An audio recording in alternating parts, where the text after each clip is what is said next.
press conference here in the 7th Senate District in Rogers Park at Gerber Hart Library and Archives. It is so good to see you all here.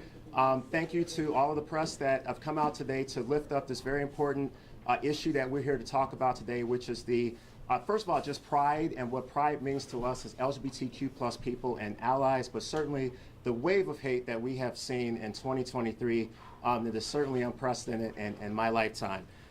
First, I'd like to acknowledge Gerber Hart. This library, this place is so special to me. I have been coming here since way before I was a state senator because they have probably one of the most comprehensive LGBTQ book collections in the United States. And so I encourage you, after the cameras leave and this event is over, to come back to Gerber Hart and just spend a quiet Saturday afternoon here absorbing the wonderful books and videos that they have to offer that tell the whole story of LGBTQ history at a time where our history is attempting to be erased. I also just want to say that a space like this is so important right now, where we see coordinated efforts all across the country to erase LGBTQ history and laws being passed that would make institutions like this something that people could not imagine. So we're here today to push back on those efforts. Let me introduce myself. I am State Senator Mike Simmons. I use pronouns he, his, and I represent the 7th District, which includes the Chicago neighborhoods of Rogers Park, Edgewater, Uptown, Lincoln Square, West Ridge, North Center, and Lakeview. I am the first openly gay person elected to the Illinois Senate. I am the first black person to represent my district where I grew up. And I am the third openly gay black state senator in the United States.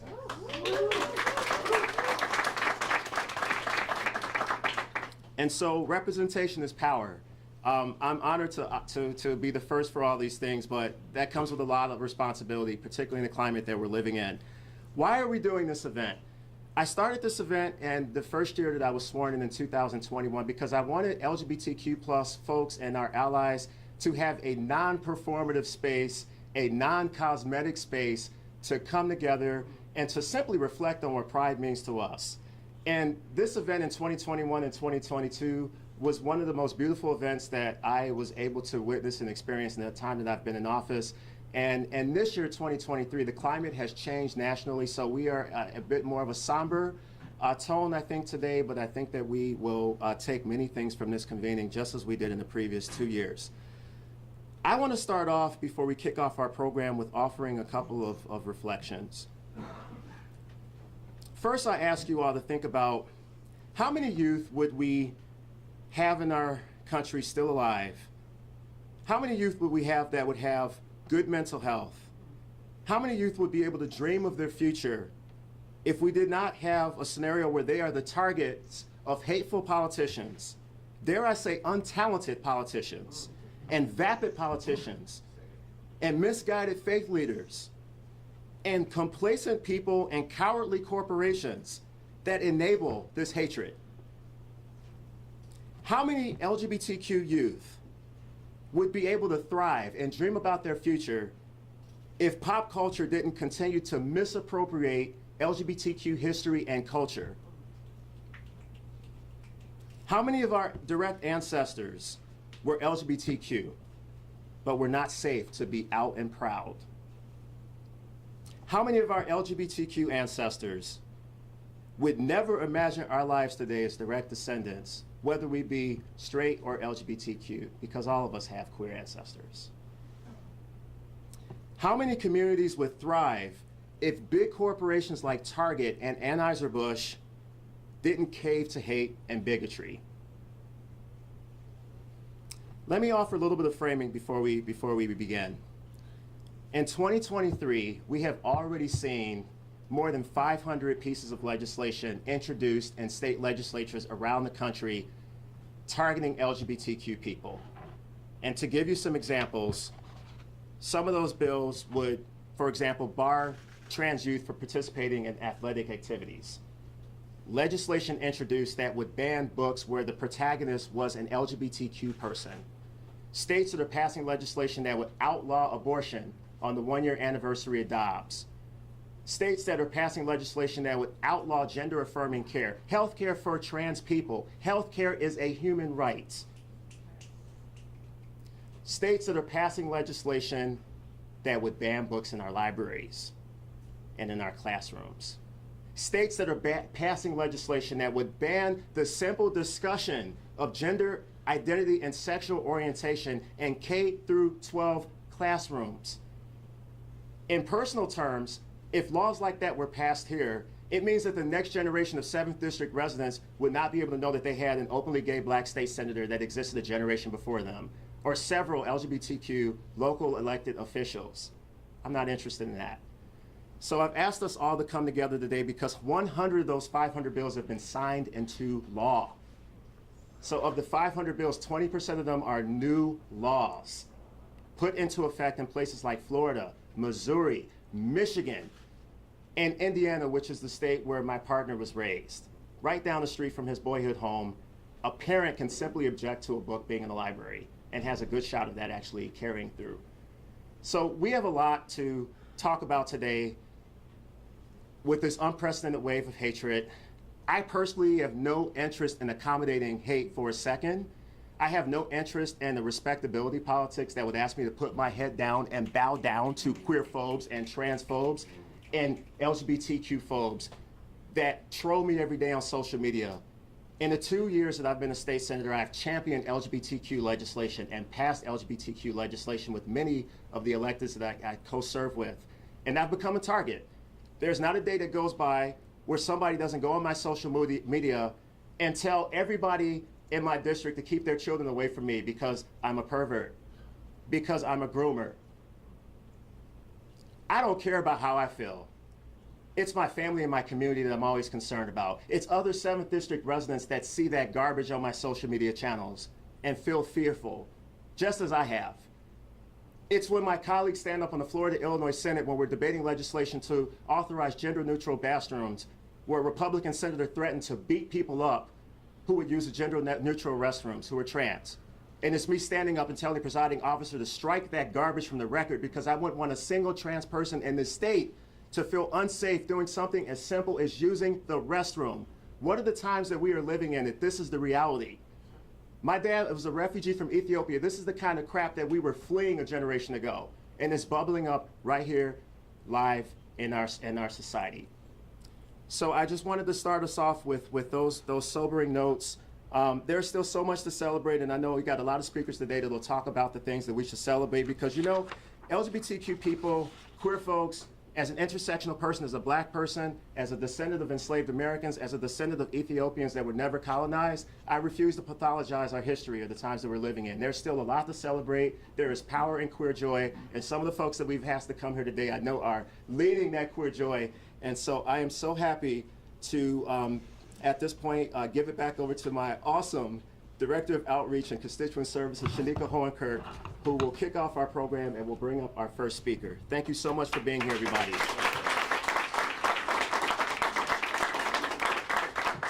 Thank you, everyone. Thank you, Senator Simmons, for your thoughts and reflections. We're so happy to have all of you here today. First up, we're going to have James Conley, the co-chair of Gerber Hart and Library and Archives. Come on up, James. Thank you so much.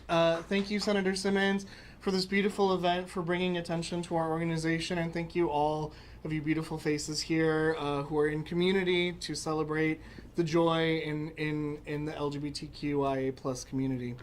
My name is James Conley. I am the co-chair of the Gerber Hart Library and Archives here in Chicago, and I'm so pleased to be part of this organization. I started as a volunteer for 7 years, doing the work in the archives, getting to explore the rich history that we have ensconced in this building, and I realized that it was time to step up and to see how I could bring my energy to bring our organization forward.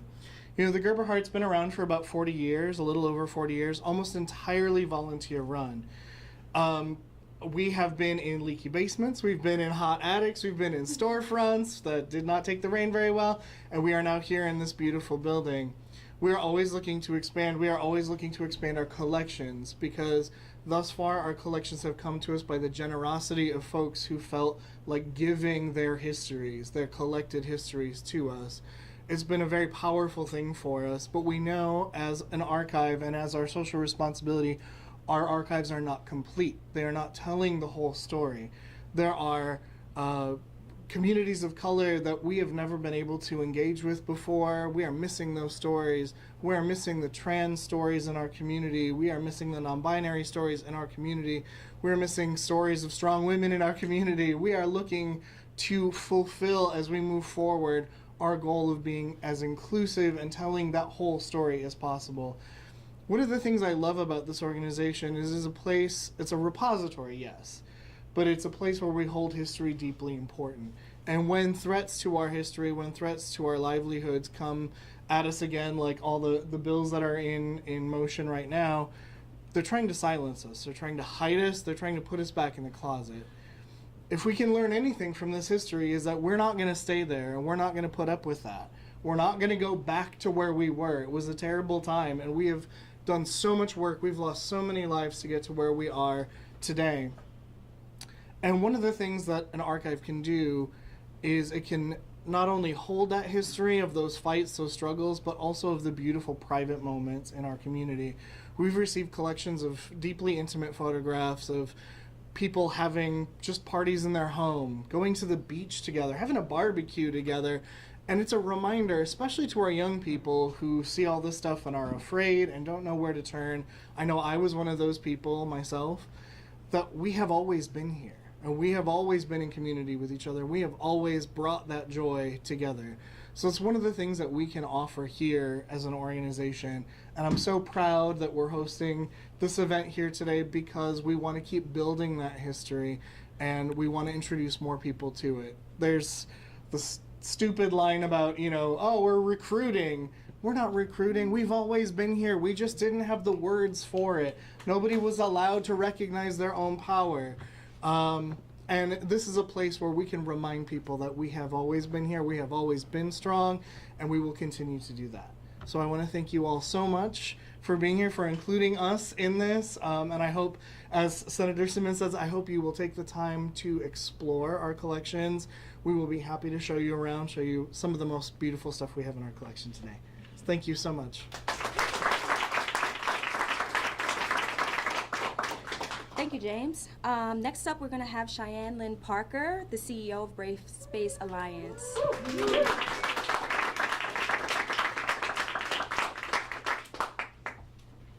All right, well, good morning, everybody. Well, it's afternoon, is it not? Good afternoon, everybody. I'm Shannon Lynn Parker, she, her pronouns. I am the CEO of Brave Space Alliance. I am on day 53, if you believe it or not. So I really want to take the time to ground us in the reality that access to pride really is a privilege. If you look across the landscape of our world, our country, our state, county, and even city, the ability to be out and proud is actually, man, we are in the minority. We live in this pleasant little echo chamber where we would believe that we are in fact the norm, but the reality is that this isn't.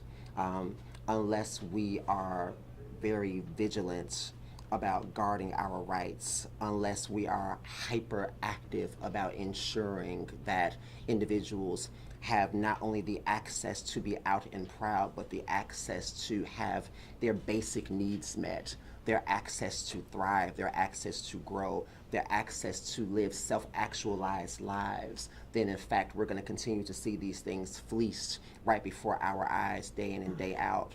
I actually want to ground us in the reality that yes, pride is a celebration, but pride is the reminder that we can so quickly, as we're seeing day in and day out, go backwards. The reality is that we're seeing right before our eyes our young people being harmed. We're seeing our medical protections being taken away from us, and so many other things. So again, I just really want to ground us in that, and I want that to resonate with you all. Brave Space Alliance, as many of you all know, is an LGBTQ, Black-led, trans-led organization on the city's south side. We serve thousands of individuals through our pantry services, through our Dignity Suite, which provides gender-affirming services, clothing articles. Our pillars are health, housing, food, and dignity. One of the things that we like to say is dignity first, dignity above all things. I want you all to leave here remembering the fact that there are individuals who are invested in us not having dignified lives. There are individuals out here who are invested in us going back into closets of which we will not return. I am not afraid of the dark, but I am a bit claustrophobic, so I have no intention of returning back to the closet. Maybe a walk-in one, but nonetheless. Again, I want to thank you all so much, Senator Simmons. I want to thank you for having me. Fellow colleagues here, thank you so much. Gerber Hart, thank you. And with that being said, I'm going to pass on to the next person. Thank you all.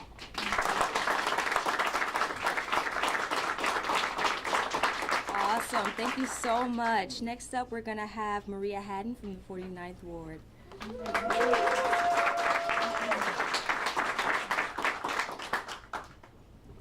Good afternoon, everybody. I don't really feel like talking much today, so you're going to get a really short speech. It also helps to follow such great speakers. I do want to reflect, and I remember when you did the first one of these, Senator Simmons, and I'm so glad you made it an annual tradition. One, I hate to confess that it's actually in the last 3 years, this is the only time each year that I've been to the Gerber Hart Library. So I'm making a promise publicly. I intend to come back before the next press conference, before next year. As a matter of fact, my wife, Natalia, told me, take some pictures, and she wants to feature the library. And it's in walking distance for us, Commissioner Morita. So we can make it here pretty easily. But I really, other than the joy of being here with all of you and the opportunity and to Shannon's point, the privilege of being able to out and proud celebrate Pride, I also just want to reflect on some of the notes of the fact that, you know, you didn't choose this place by accident, but increasingly to some of our speakers' comments, being in a library has a lot of significance in this time in our history. I don't know what it is about human nature or our societies that bring us to a space where some elements of our society just want us to fail. And I don't mean us as like LGBTQI people, I mean society. Right? Like it's like a self-destructive thing that we're seeing. We have so many things that we have to work on. And I think about how at an individual level, sometimes we have those self-destructive tendencies too, right? Sometimes when we're faced with personal challenges, like needing to schedule that doctor's appointment, needing to work off that debt, sometimes instead we procrastinate or we don't deal with our overwhelming feelings and maybe we pick up negative habits or do bad things. And I think about the personal tendencies and I kind of try and view our society as going through that. There are a lot of people who are motivated by hate, but there are a lot of people who are being led astray. There are a lot of folks that aren't motivated by hate, but they don't know what else to do. And I'm proud to be able to serve the 49th Ward in the city of Chicago, to have so many fantastic new colleagues in city council, returning colleagues, but also more partners in our broad community. Because while we are a little bit of the exception in Chicago and in Illinois, I think some of the responsibility that I feel, especially every year that we see more of these bills, more of this backwards kind of movement towards ignorance and hate, is to continue to shine. We have to continue to set the example here in the city of Chicago, in the county of Cook, and in the state of Illinois, to one, be a safe and welcoming space for everyone, but especially for folks who are being ostracized and oppressed in just like within 50 to 60 miles across different borders that are so close to us. But not just a safe space, but we have to keep pushing the boundaries of what it looks like to demonstrate a thriving society. We have our own challenges that we deal with, but we can walk and chew gum at the same time. So I am happy to be in the struggle with all of you. I'm happy to celebrate Pride for another year here with so many wonderful people and at Gerber Hart. So thank you.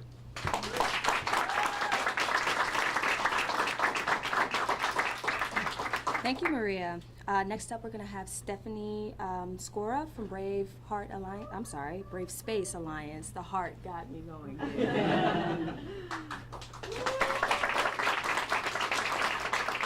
Hello, thank you for thank you for having me here. My name is Stephanie Scora. My pronouns are she, her, and hers. I am the co-founder and chief development officer of Brave Space Alliance. I'm in my new role for 53 days. Also, I'm on day 2300 or something of being at Brave Space. I am part of a family that has lived continuously in this neighborhood in Rogers Park for over 150 years.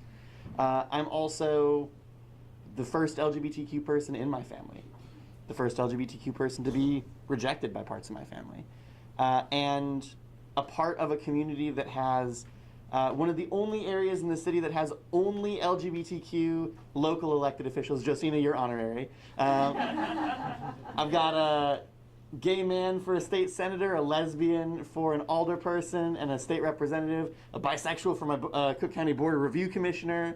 Rogers Park is doing great. But there are places, as you know, all the speakers before me have mentioned, that are not doing so well. Over 500 pieces of legislation we've heard already today have been introduced. Over 100 have been signed across the country, many in our neighboring states. And I have loved ones in those states. They do not have the same human rights that we enjoy here in Illinois. And when I go to see them, I lose my human rights when I cross the border. Illinois has become a beacon. Chicago and Cook County have become especially a beacon. Neighborhoods like Rogers Park, which have strong LGBTQ histories, have become a beacon. For people across this country, places where they know they can come and live, maybe not be safe, but live dignified, full lives. Have their truths respected and honored. Be in community with people like them. You know, Brave Space Alliance, we used to repeat this line over and over for the last 18 months. The state of Illinois, unfortunately, has not put its money where its mouth is. The state of Illinois has pretty much every protection we could ask for in terms of LGBTQ human rights. But before today, there was no material investment from the state government. We found out today there's going to be $3 million invested in trans programs from the Illinois Department of Human Services.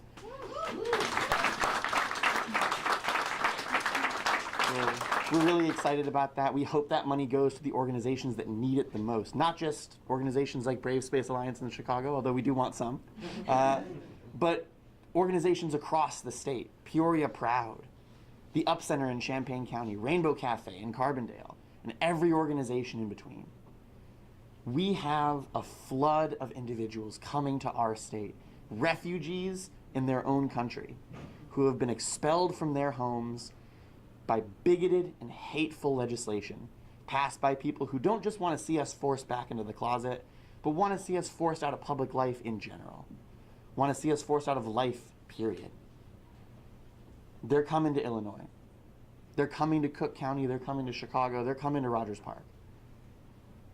And I am so grateful to be part of this wonderful collection of individuals, because I know that together we are creating the social, the political, the economic, and the community safety net to catch those folks, to say we are so sorry for what has happened to you, and it's not going to happen to you here.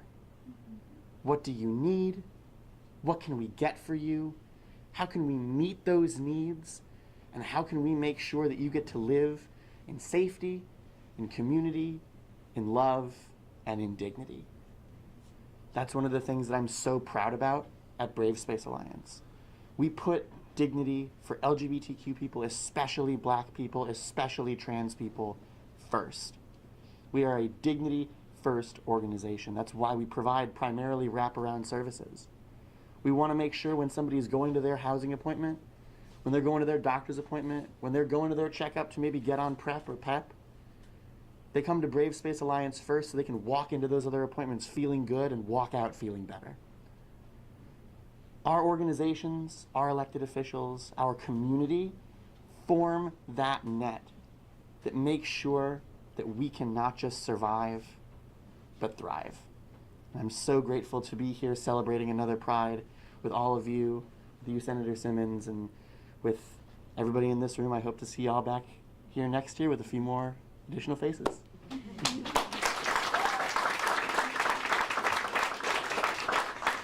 Thank you, Stephanie. Next up, we're going to have Paul Rivano with Rattleback Records. Come on up. Hey everybody. So thank you, Senator Simmons, so much, and I'm humbled and honored to be in the room with all these amazing people. When I was invited last year, I was like, why am I being invited? What am I going to say, And when I was talking to my husband, Mike Weaver, this week, and I wanted to share a story with you all. I'm born and raised in Chicago. I went to Taft High School. I graduated from Taft in 1986. So yeah, I'm old. Mike and I were visiting my mom for Mother's Day. She lives in Bloomingdale, which is just part of the Chicago metropolitan area, right? And we stopped at Jewel beforehand to pick her up some flowers and to bring some stuff over to her before we got to her place. And we got out of the car, and Mike went to grab my hand. And I instinctually, for the first time in such a long time, pulled my hand away from him. Because although we were in the Chicago metropolitan area, it didn't feel safe.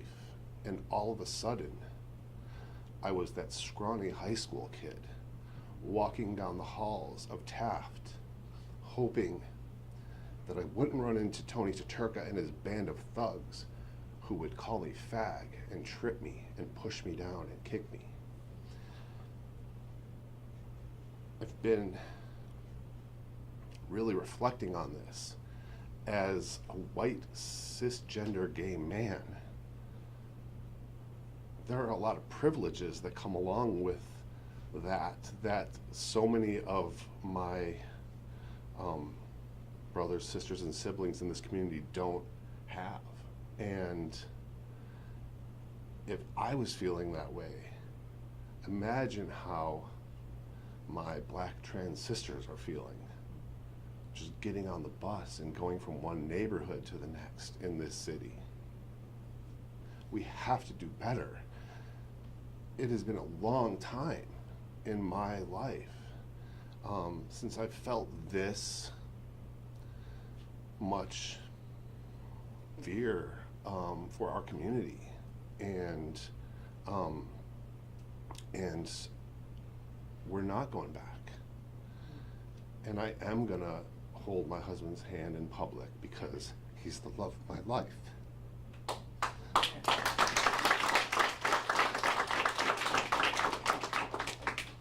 And I have hope.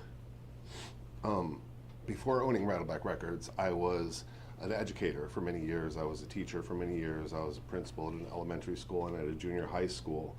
And the hope I have is that I've had parents contact me whose children, I was the principal at their school when they were in first grade, second grade, third grade, whose children are now coming out to their parents, and whose parents are thanking me for being an out and proud principal and role model for their kids. And so I have hope that we are going to win this battle. And I think the people that are waging this war against us are counting on us to just finally be so tired that we can't go on anymore. And so we have to be indefatigable in this. We have to keep going, and we have to keep fighting, and we have to support each other, and we have to love each other. And I used to say to my students every morning on the morning announcements, just remember to be kind to each other and to love one another, because the world is never going to be a worse place with more kindness and more love in it. But I also want to remind people that they should not confuse kindness with weakness. And if you come in my community, you are going to be met with my wrath. I love you all, and thank you so much for that.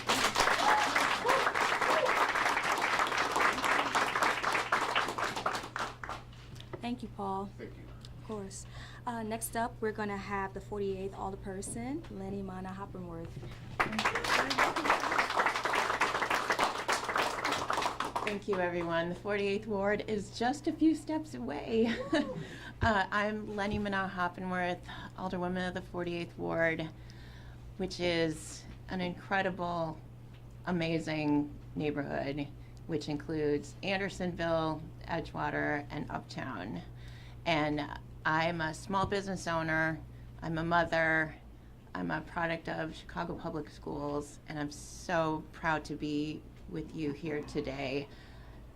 Andersonville has been my home for over 24 years, and many have said that Andersonville is the second coolest place to live in the world.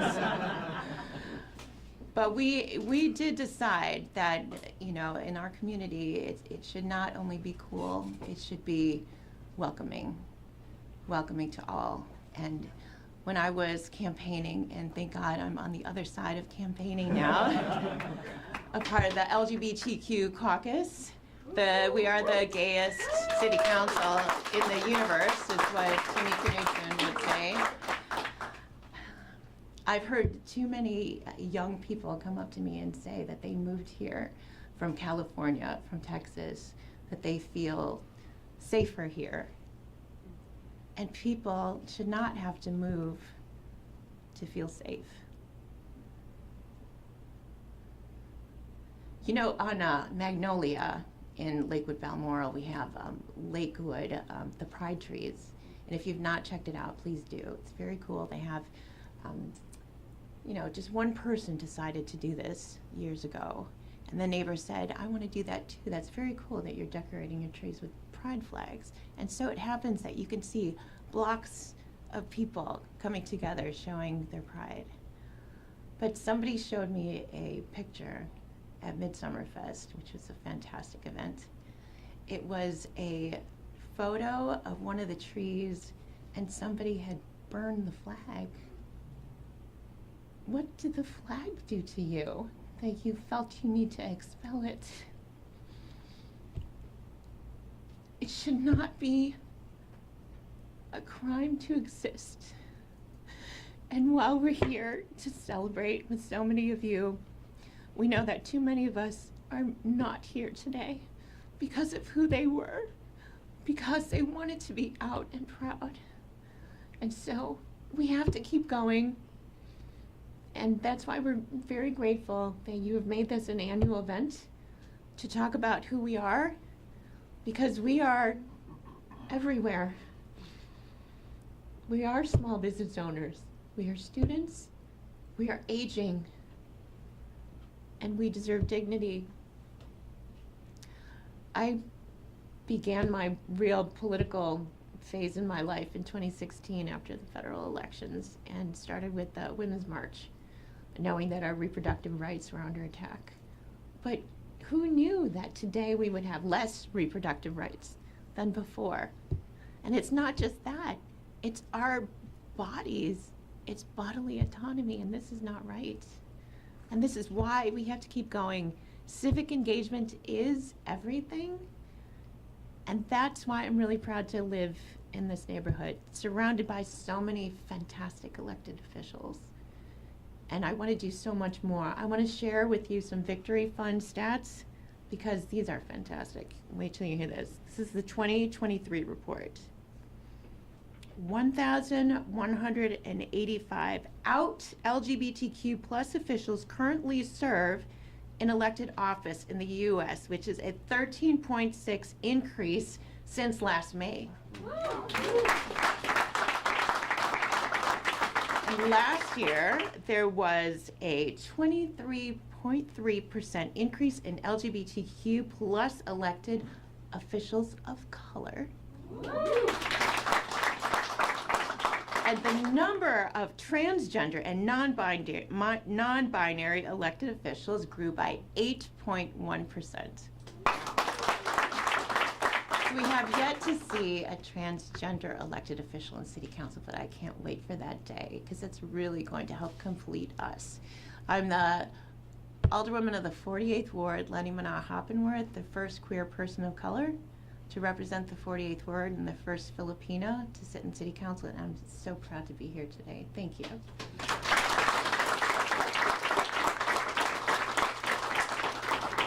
Thank you, Lenny. Next up, we're going to have Anthony Galloway. He's the president of Lord, Rustin, and Bates. Anthony, come on up.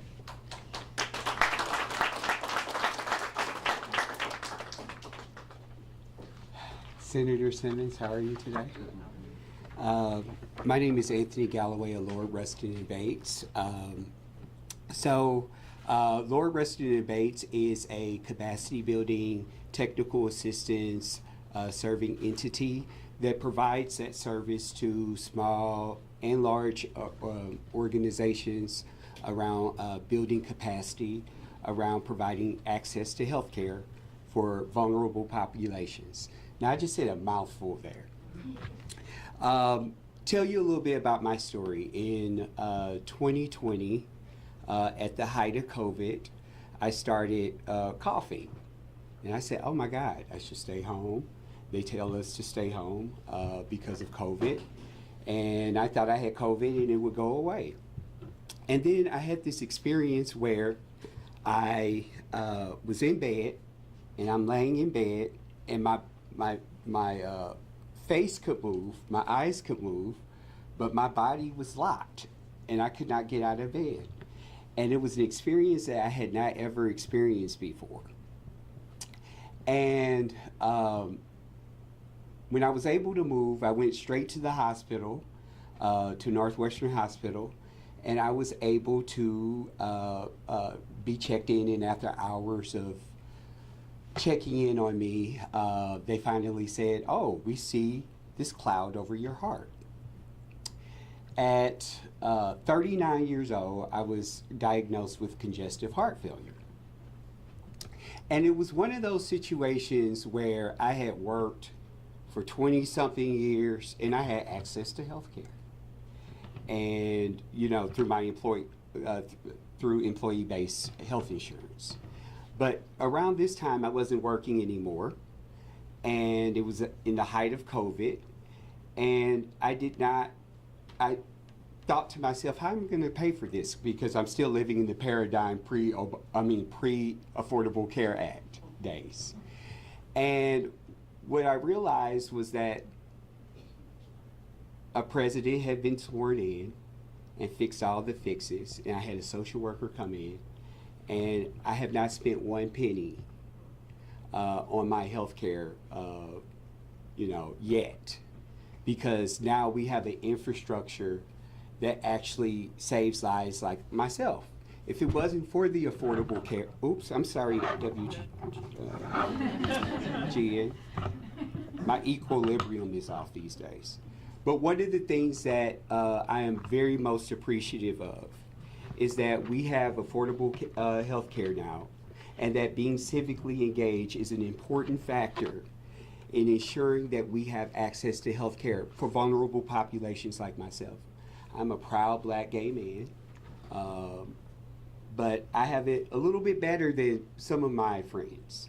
And so it is important during this Pride Month, I want to make sure that we keep that mindset of being civically engaged, like the Alderwoman said before me. I'm sorry, Alderwoman? Yes, Alderwoman said before me. Thank you all so much, and I hope that inspires you to talk to your folks about being civically engaged. Thank you, Anthony. Next up, we're going to have 47th Alderperson Matt Martin come on up and give his remarks. He's in the back, so it's going to take a little second.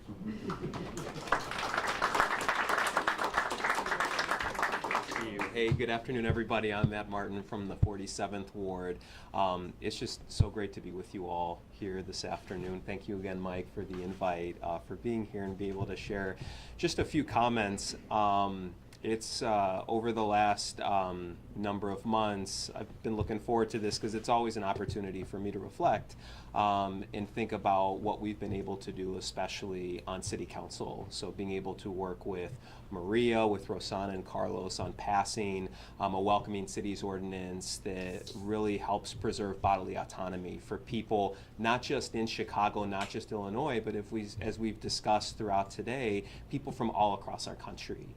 And to think about the beautiful collection of communities that I represent and the fact that throughout my brief time in office, I felt nothing but love and support from them as it concerns just how accepting I feel Lincoln Square and Ravenswood and North Center, Andersonville, Uptown, West Lakeview have been when it comes to just recognizing and affirming the diversity in all the beautiful forms that we see here in Chicago. But also an unfortunate part of our job is to get residents reaching out to us, businesses reaching out to us, commissions sending us letters to shine a spotlight on the hate that continues to be evident in my wonderful community and throughout our city.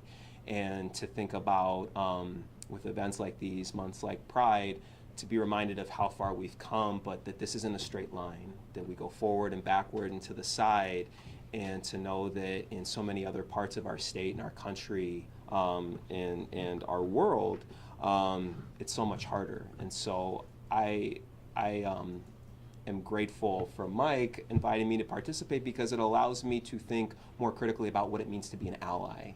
And to say, okay, well, I'm not just going to events and I'm not just making some speeches during Pride Month, but thinking about those other 11 months. What can I be doing more proactively, not reactively, right? Not just being present, but reaching out to individuals and organizations. Many of you are here today to think about what I can do better as an ally. And so I'm grateful to you, Senator, the fact that you are my state senator, my friend, my colleague, and creating this space where I can think more critically about what I and my colleagues have been able to do, but also what we can do better. And so I remain as committed as ever to continue working with everybody in this room and beyond. So thank you for that. Thank you, Mike, and have a wonderful rest of the day. Take care.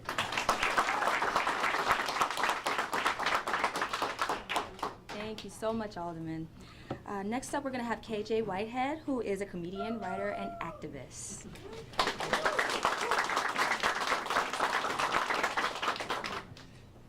Thank you, everyone. Thank you for having me. Thank you, Senator Simmons, for having me again. Of all the times that I stand in front of a microphone, I look forward to this one of the most times because it is one of the only times I can stand in front of a microphone and no one's expecting me to be funny. I've said that before. I meant it. Am I supposed to tell jokes? I don't know. No one's told me. All right. My heart's beating, but we're all good. I'm happy to be here today again. Once again, I'm Kuji Jagalia Juniper Whitehead, KJ Whitehead for short. My pronouns are she, her, hers. I'm a comedian, writer, and I've angrily stood at corners and held up signs. So some of you already know. I do want to say I apologize for starting out a little grim. No apologies. We are in a scary place, though, right now.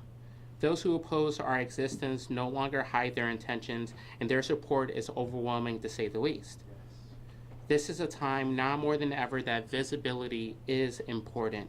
We could have said this last year and the year before that, but that only shows just how bad this problem continues to get.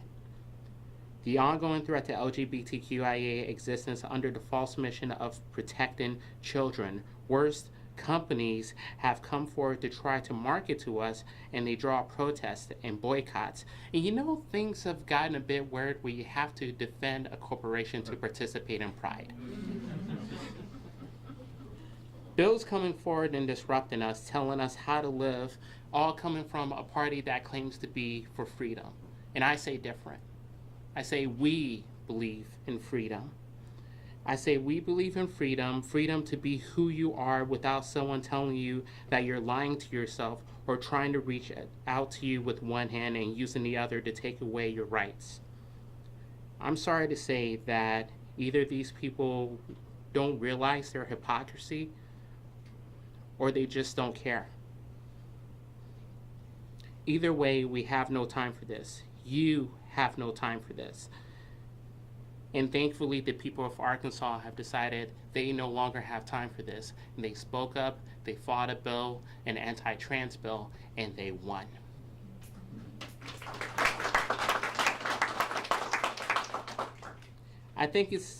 I want to say it's safe to say that we won't be expecting anti-LGBTQIA bills to come forward in Chicago or Illinois anytime soon. But if you should leave Chicago and notice that injustice taking place elsewhere, you step up and you do something about it. It's okay to be angry. Let people know that you're angry. And having to come out again and again and again on stage, over and over, just in front of people trying to make them laugh, I know a thing or two about speaking my own truth and speaking out. So speak out, and eventually someone will hear you. And for those who won't hear you, unless they are of importance and you need them, wish them well and move on. Because we don't have time for that anymore. Sides need to be taken.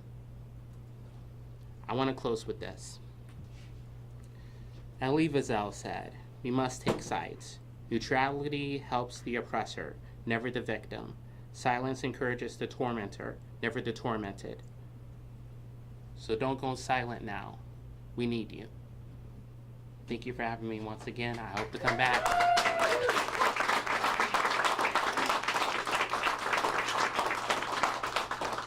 Thank you so much, KJ, for sharing your thoughts. Next up, we're going to have Timothy Jackson with the AIDS Foundation of Chicago.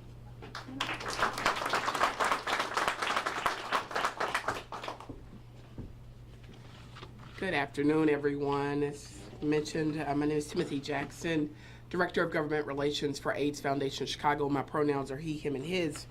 Do want to say thank you to Senator Simmons and his staff for the invitation to be here with you all today in celebration of Pride. And as I was kind of thinking about what my remarks would be today, I thought, hey, I could mention the $2.5 million that Senator Simmons helped to get in the state budget for PrEP and STI.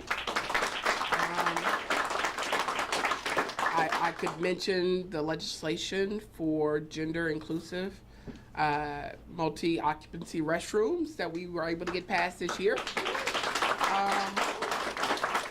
Or the pharmacist-initiated PrEP and PEP bill we got passed last year due to Senator Simmons and Representative Cassidy's help, but I'm not going to talk about that today. Instead, it's just something that has been on my heart this Pride month, just some words, and so I just kind of, y'all just stay with me. Just kind of offer these remarks entitled Pride is. Pride is community. Pride is protest. Pride is hope. Pride is the freedom to love who you want.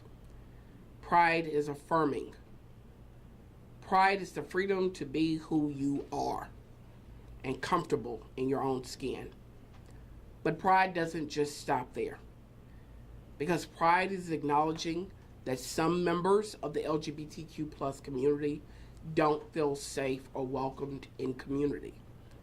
Pride is providing a safe space for those coming to terms with their sexual orientation or gender identity. Pride is dismantling the racism and anti-blackness sentiment woven into the fabric of this community.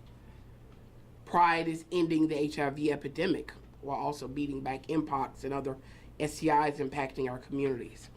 Pride is working together to eliminate stigma, discrimination, and criminalization.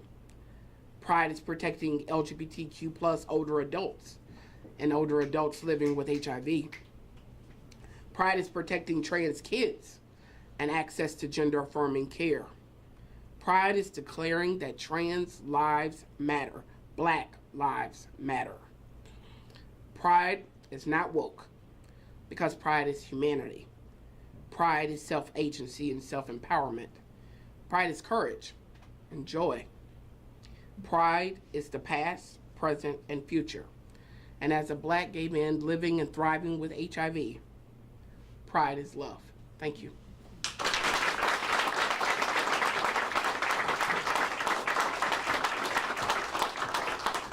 Thank you so much for sharing your thoughts. Next up, we're going to have the alderperson for this 46th Ward, Ms. Angela Clay.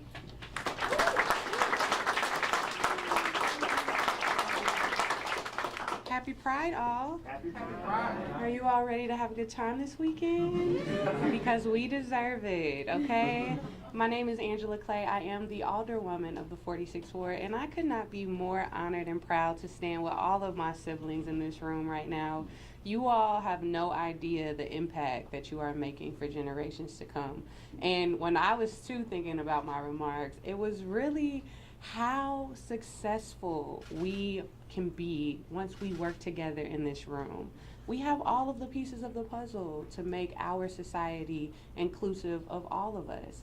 I grew up in Uptown, and I am so happy that we have the start of Lakeview and Boys Town in my ward, because I've told people in the past that they really are the pillars of our ward.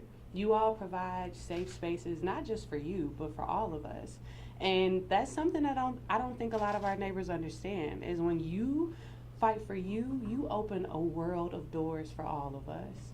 That courage that you all have inside of you benefits each and every last one of us. And I want you to be proud of that. I want you to understand that you are making a way for young people who have no idea who you are right now, but they want to be themselves and they want to be treated equally. And so with the work that we're doing right now, we are making so much progress to make sure that we are protected. I also want to make sure that we are giving each other a space to feel all of the hard work that you put in. You know, we get caught up in just doing the good fight, and it is tiring. Hello? Okay?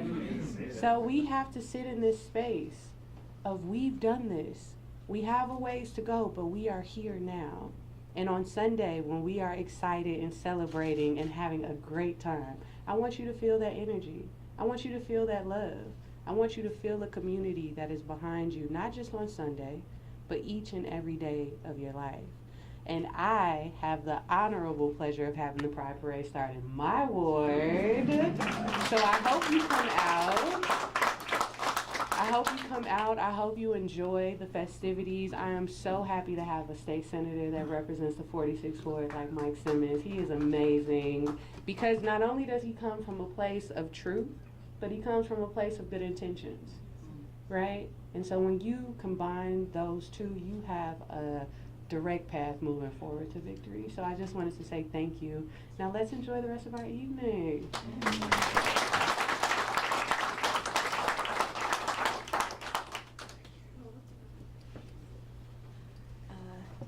WGN, do you need to do anything here? Oh, okay. All right, you're good. All right. Moving right along. Thank you, Alderwoman. Next up, we're going to have Silas Leslie, trainer and coordinator for Chicago Therapy Collective. Come on up, Silas.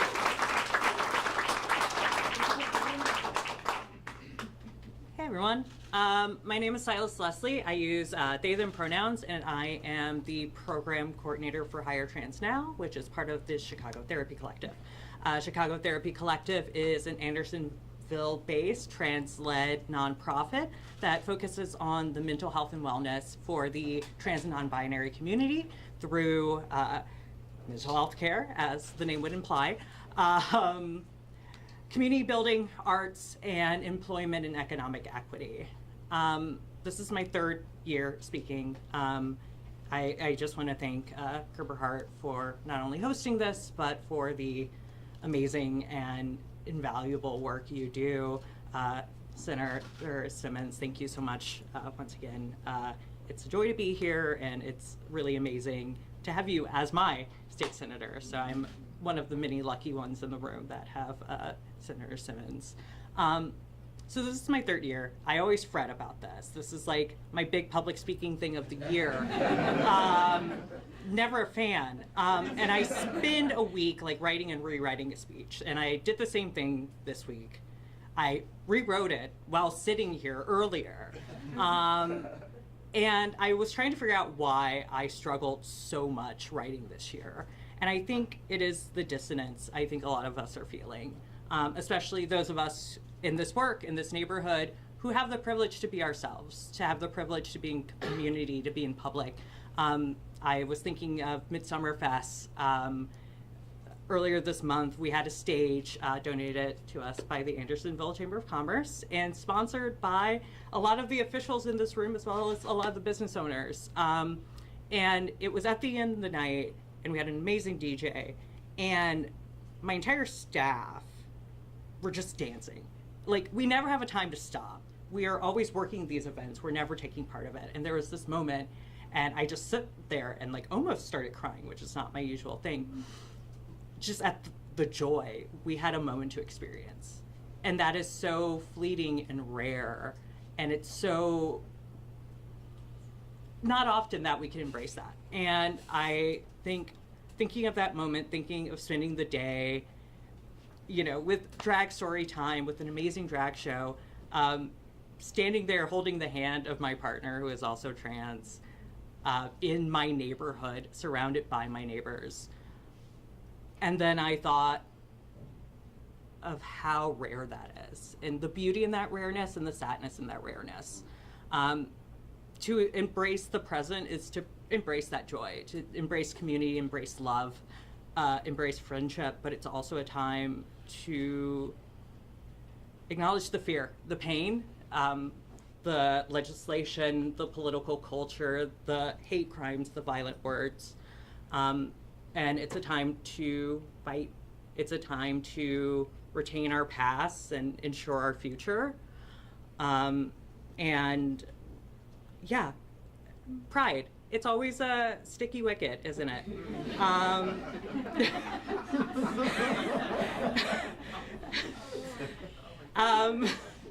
But I am so proud to represent this organization where being an out trans person is essential to my job, to be honest. And I am so fortunate to stand here with amazing community leaders, amazing political leaders, amazing business leaders, to stand in a moment of community and reflection. So thank you all for being here. Thank you for having me. And yeah, happy Pride.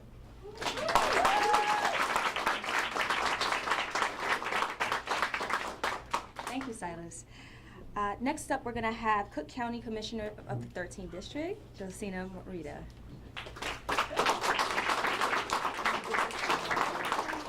You too. Good afternoon, everybody.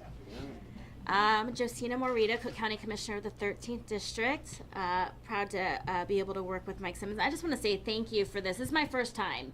And so, you know, sometimes you don't totally know what you're walking into, especially as an elected official. You're like, okay, another press conference. But I really appreciate how reflective and open this, you know, space has been, and just for me to be able to sit here and listen and kind of be in community. Like you said, kind of a non-performative space. But I'll start with the assignment that I was given, which is, what does pride mean? You know, it really is a poetic, you know, kind of term, and very powerful term to me. It is, you know, reflective of the history and the struggle and where we are in this long trajectory. You know, it's also a very personal term, right? It's a personal process. It's something that somebody can't take away from you.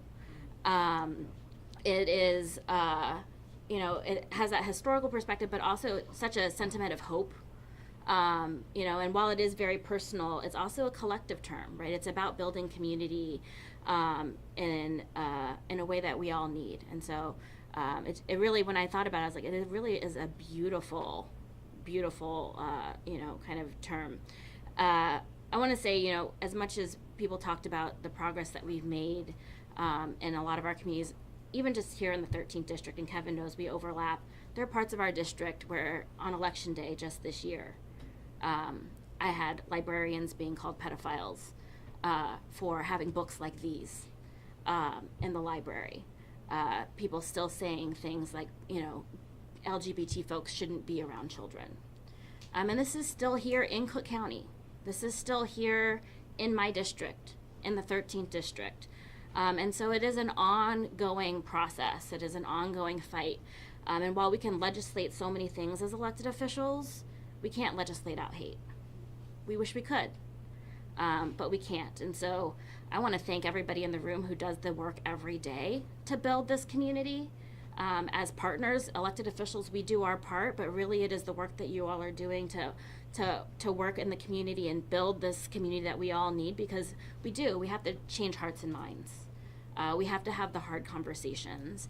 We have to look at sometimes our own family members, our own community members, fellow elected officials in the room and have those hard conversations. And so just appreciative to be here today as part of this, and look forward to working with everybody here to continue to do this work, even here in our own communities. So thanks.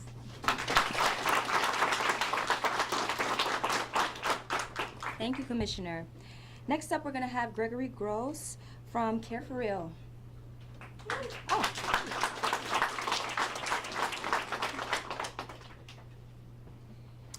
Hi, I'm Gregory Gross. I have the pleasure of serving as the Executive Director of Care for Real. For those of you who aren't familiar with Care for Real Real's mission is to foster a healthy and equitable community by helping our neighbors overcome food insecurity with dignity. And I will ask your forgiveness as I've had to write out some words, as I've been dealing with long COVID for over a year, and I never know when the brain fog is going to hit me. So please excuse this. I didn't grow up in Chicago. I grew up in Coldwater, Ohio, a town of about 4,000 people in the cornfields of west central part of the state. And there, everyone looked like my family, although I'm told that when my parents were elementary students in the same town, the public schools were still segregated. And segregated in my small town meant that the Catholic and the Protestant students were in separate classes in the public school, because that was the diversity in our town. Anyone or anything different was suspect.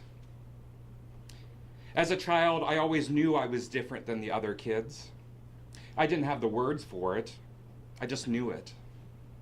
But the other kids had words for it. Words that I've now claimed for myself. Gay, queer.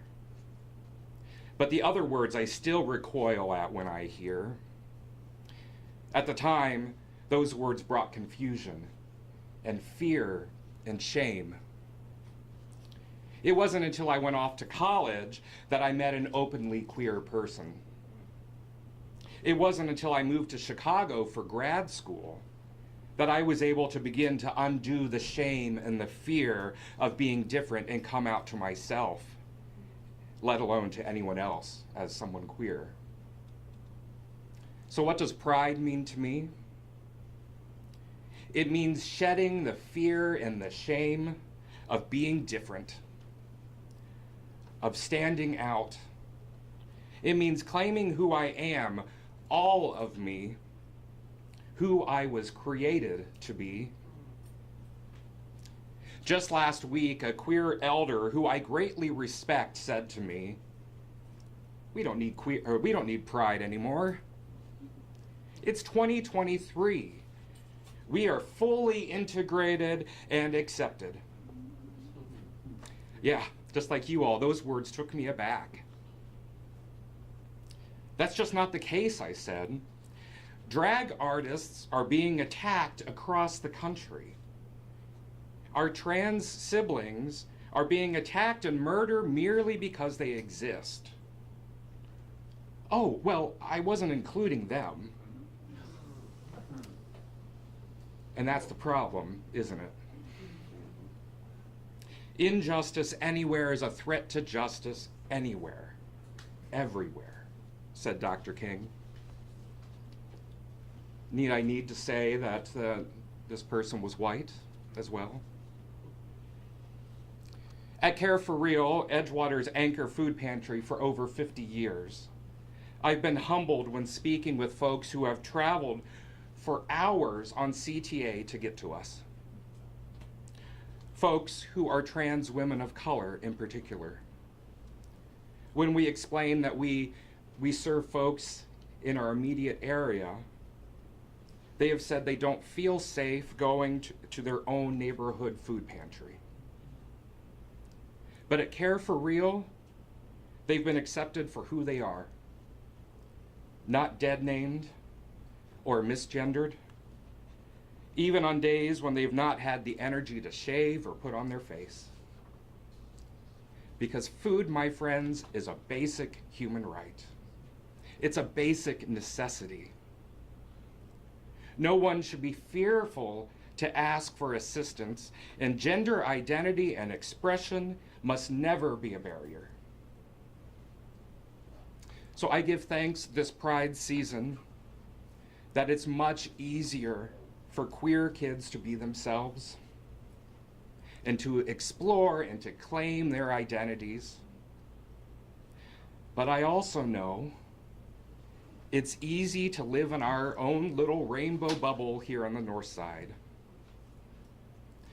This weekend, this month, it's going to seem like everyone is celebrating us. But friends, we can't become complacent.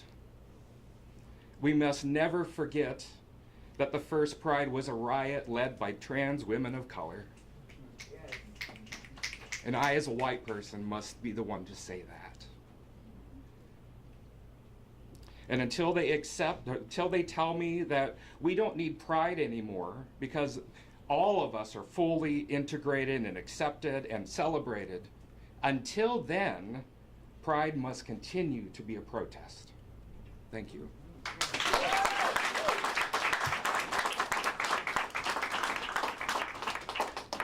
Awesome. Thank you all for bearing with us.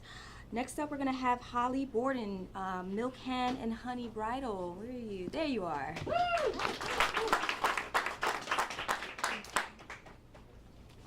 Hi. I'm very impressed with everyone here and having major imposter syndrome. Thank you for having me, Senator Simmons. I'm a huge fan. My name is Hallie Borden. I use she, her pronouns. I own Milk Handmade, a sustainable clothing store in Andersonville that features local and independent designers, myself included. I also co-own Honey Bridal, which is now in River West, but used to be in Andersonville. With my sister, we're a bridal shop that features untraditional, ethically made wedding gowns. I'm also on the board of directors of the Andersonville Chamber of Commerce. Years ago, when I came out to my mom as bisexual, she took it a lot harder than I had expected. I knew that she would love and support me no matter what, but her struggle with accepting the fact that I was queer was rooted in the belief that my life would become more difficult if I was publicly out. She kept saying that she didn't want my life to be harder. She didn't want anyone to discriminate against me. She didn't want me to feel unsafe. But since I've come out, I've really found the opposite to be true. My life has improved immensely. I don't feel like life is harder. I feel like life is a lot bigger.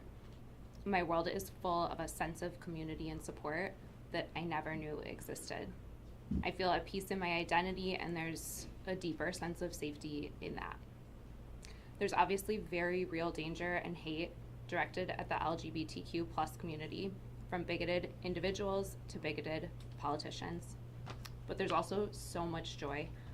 To me, Pride means embracing that joy, embracing myself, and helping others achieve the same sense of peace and connection that I now feel. Queer kids and their parents spend so much time thinking about the ways that their lives will be harder if they come out. But Pride to me is sharing the many ways their lives will be better. It's showcasing queer love, queer success, queer community, queer role models, queer acceptance, and queer joy. Thank you.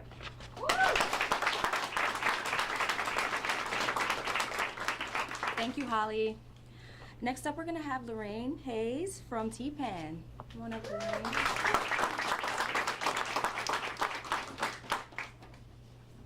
Thank you, everyone. I'm so honored to be here. This is my first time attending, and I've just been so moved listening to everyone share their stories and their experiences, and it's just been amazing. So I'm a senior director at TPAN. If you don't know who TPAN is, we've been in the community for almost 40 years. We just celebrated our 37th year of providing services for the LGBTQIA plus community and people living with HIV. So I wrote down a few thoughts about what pride means to us at TPAN and how we live it every day that we're here. So we serve people from across the city, from north, south, west. People travel to TPAN because they know that they will be in a space that's inclusive, that's accepting, that they can put the burden down of being in a world that doesn't fully accept them for who they are. And this has been the case since we opened our doors in 1987. So this time of year is special to us. You know, we celebrate, we go to parades, we have reflections, but then, you know, as I was thinking about what to say before I came in here, I realized that pride at where we work, or where we exist, is actually 365 days a year. You know, this is not something that we lump into 30 days in June. It's something that we are committed to expressing every day of the year. Because for us at TPAN and the people I work with and the people that we serve, pride means giving each other and the people who walk through our door a safe space where they can truly, truly be themselves without fear of judgment or rejection. We know that in our community, being able to celebrate pride, as someone said earlier, is a privilege, where they feel they must hide themselves to be able to survive, to be accepted, to be loved. And at TPAN, we've made it our #1 commitment since we opened our doors almost 40 years ago, that when we allow people to share their stories in their own voice without fear of judgment, rejection, or feeling like they have to hide themselves, that beautiful outcomes come from that. And that when we let people tell their stories through their own lens without the need to fit in or to please, they become truly free. And freedom, as we know from history, is something that our ancestors fought for and something that we're continuing to fight for, as we've so eloquently heard from so many people today. So we see our role in the community to be a beacon of light and the possibility of what is to come if we keep up the good fight. We stand in solidarity with those who do not have the privilege to express themselves, to be their full selves just yet, and to celebrate who they are. Our hope is one day that there will not be a need for anyone to come out, because they are already loved and accepted for being simply who they are and not living in fear of judgment. So while we celebrate during June at TPAN and across the city and across the U.S., we can't forget that until we are all free to exist and be our true selves, to experience love as love, none of us are truly free. And we can never forget that, no matter what bubble we live in. And we know all too well that there's still work to do. Thank you.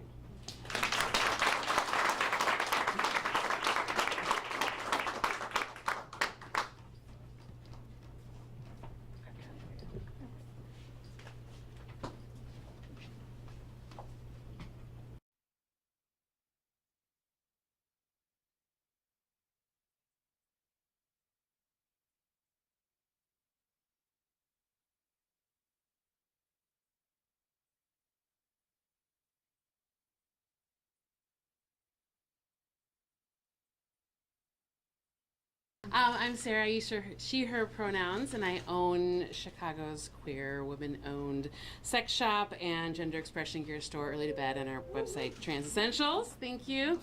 And it's hard to go at the end because everybody said everything's so great over there. But whatever, I wrote it down, so I'm going to say it anyways.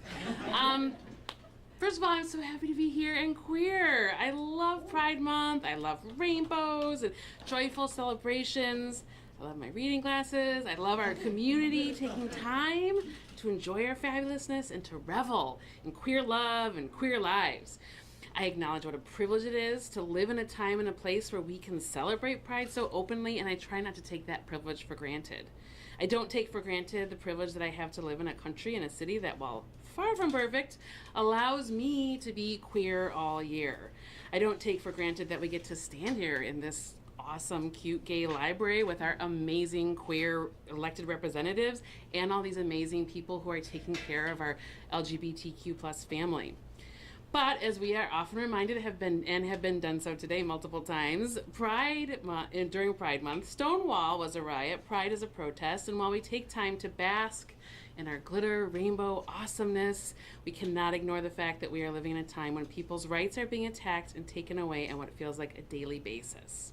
We need to honor the queer and trans folks who came before us, who fought so hard to advance the cause of LGBTQ plus liberation by continuing to fight, even if we are safe in our bubble. I thought I had that line to myself, but oh well. We need to fight against the oppressive anti-trans legislation, even if we're not affected by those laws. And we need to take care for and protect our queer and trans elders and kiddos, even if they're not our blood. We cannot forget that for all of us who feel safe and supported in our lives and who can celebrate Pride openly, there are just as many people, if not more, who are not safe and not supported. We cannot become complacent just because our individual lives may be pretty awesome. Pride, for me, is loving yourself and loving your community when it's not popular. It's standing up to oppressive policies and hateful people, even when it's not directed at you. And more than anything, Pride is taking care of every one of our LGBTQ siblings because we are all of us worthy of love 365 days a year. So, thank you.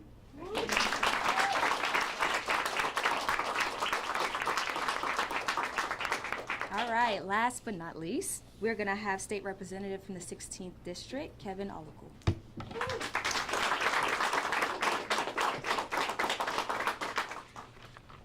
Good afternoon. Thank you for having me. Thank you, Senator Simmons for inviting me. My name is Kevin Olukwu. I am the State Representative of the 16th District, representing Skokie, Lincolnwood, and the West Ridge community, also parts of Andersonville. This is my first time at this press conference. I hope I can come again. I heard there's honorary memberships. I'd like to, I know Commissioner Morita has one. I'd like to apply. Again, this has been a really incredible experience to hear people's stories and their what Pride means to them, and it really just shows that Pride is unique to each individual and each individual's experience. As a activist, as a representative, I fight to make Illinois a place where everyone of every sexual orientation and gender identity can live proudly and openly as their authentic selves. It is one of my most sincerely held beliefs that no one should ever be unsafe, unheard, or disempowered because of who they are or who they love. To me, Pride means doing whatever it takes to make sure this is true for all LGBTQIA individuals in Illinois. I want to acknowledge that I say these things from a position of privilege as a cisgender man. To me, Pride means using that privilege to amplify the voices of LGBTQIA people whose stories often go overlooked. Pride means using my privilege as an elected official to fight for policies that protect the right to same-sex marriage, expand access to affordable PEP and PrEP medications, and help remedy the mental health crisis faced by so many LGBTQIA identifying youth. Pride represents the perseverance of the activists and community leaders who struggled to get us to this moment, but Pride is also a reminder of how much we have left to do. As states across the country introduce and pass legislation that openly discriminates against LGBTQIA individuals, I reaffirm my commitment to the LGBTQIA community to continue to make Illinois a state where everyone can thrive and live as their truest selves. Illinois will remain an example for the rest of the nation to follow, so long as we all stay engaged in this fight for justice. The work is hard, but that's how we know it's worth doing. And Pride means working together to ensure freedom and safety for all. Thank you.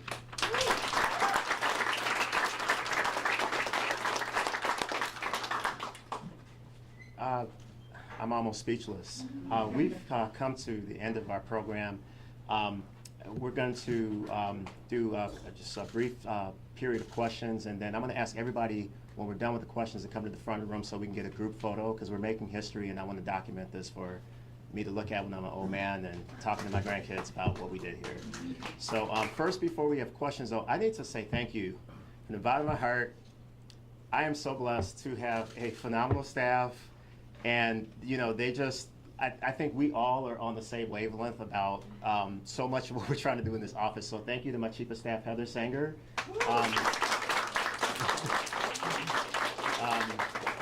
Also my Director of Outreach and Constituent Services, Shanika Hohenberg. Connor Bishop, who's our operations assistant, who just became full-time. Where are you? Right there. He's always working. And we have two awesome interns. We don't have interns in the 7th District office. We have staff Byron Gooseman from Rogers Park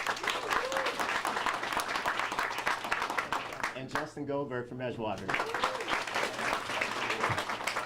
My staff is like, sometimes I feel like they're like my brothers. It's literal siblings. Like we like are on the family tree because we have so many of the same values, and it is so we can pull these kind of events off because we really enjoy working with each other.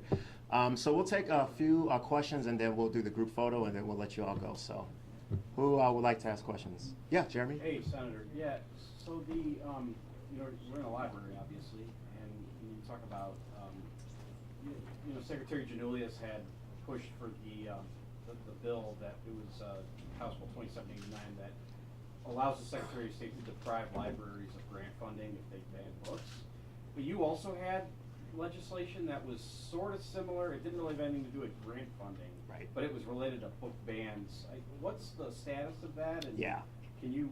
Yeah. Of course. How is it distinct? And yeah. Of course. So thank you for the question. So I introduced and passed SB 689, which would prohibit book banning in classrooms in Illinois, school libraries, and public libraries. The bill passed the Senate. It's moving through the House. We expect that it'll pass in the veto session.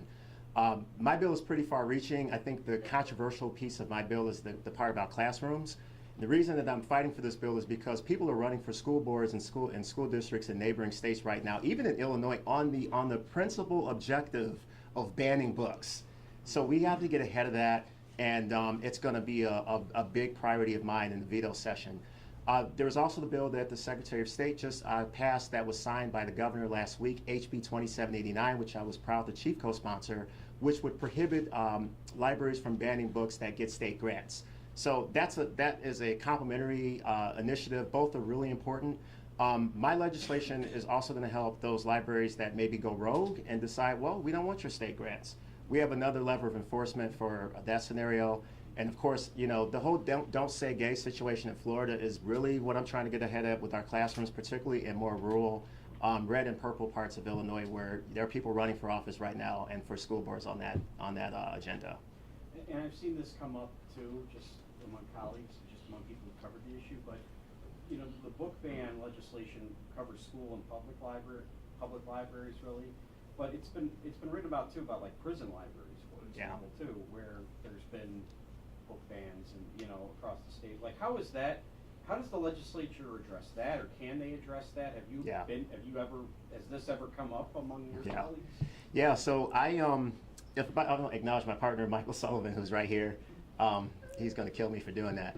So the reason I just did that though is Michael and I were reading every week last summer about these book bans. We sit in our living room. That's one of the things we like to do on Sunday, and just read the news. And it got to a point where I said, all right, I'm tired of reading about this. Let's introduce a bill. So February 9th is where I drafted the first version of my bill that would actually cover prison libraries also, because at first we said all state-funded facilities. So school classroom, school library, public library, even the parochial schools that maybe are not public entities, but they probably get state funds or recognized by the state. So we had to dial that back to get it out of the Senate, part of the legislative process, right? But we will make sure that this bill passes in a form where it is protecting the classrooms, it is protecting those school libraries and those public libraries, particularly those that decide to go rogue and hand back those state grants. So, prison libraries, I was at the Juvenile Detention Center on Wednesday, and I was with young people, including a 15-year-old who is about potentially to be sentenced as an adult, talking about spending the next 50 years in prison. And the thing that struck me on top of that is he talked about how there's just no activities for him. There's no opportunity to read. There's no opportunity to imagine a new future for himself. And so we have to look out for our incarcerated siblings as well. And many of those that are incarcerated come from the LGBTQ community, and they definitely don't get the services that they deserve. I know a lot of legislation around book banning, what we're seeing in Lincolnwood and a lot of the areas that are in our district is they're technically reshelving, but it's just like a nuance, but it's also really important because a lot of legislation is targeting book banning, which is not what they're actually doing. They're reshelving books, they're putting them behind lock and key, they're moving them around to make them less accessible, where you have to actually go ask somebody, a staff person, to access these books. And so it's just a gap in some of the work that we're seeing. Yeah, so we need to look at that also. Any other questions? Yes, you? I have a question for Representative Olico. Can you talk a little bit about that suit that's been filed, the defamation suit? No, I'm not commenting on that. Any other questions? Okay, well, thank you, everybody. We'll just ask you to come to the front of the room so we can get this group photo, and we'll send you on your way. Thank you.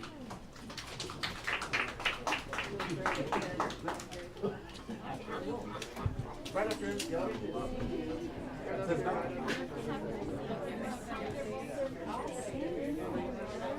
Yeah, of course.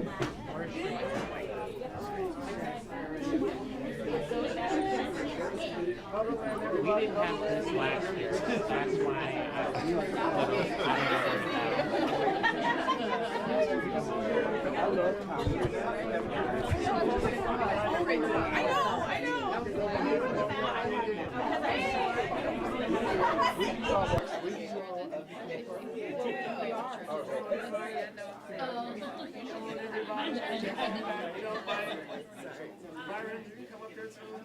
Yeah.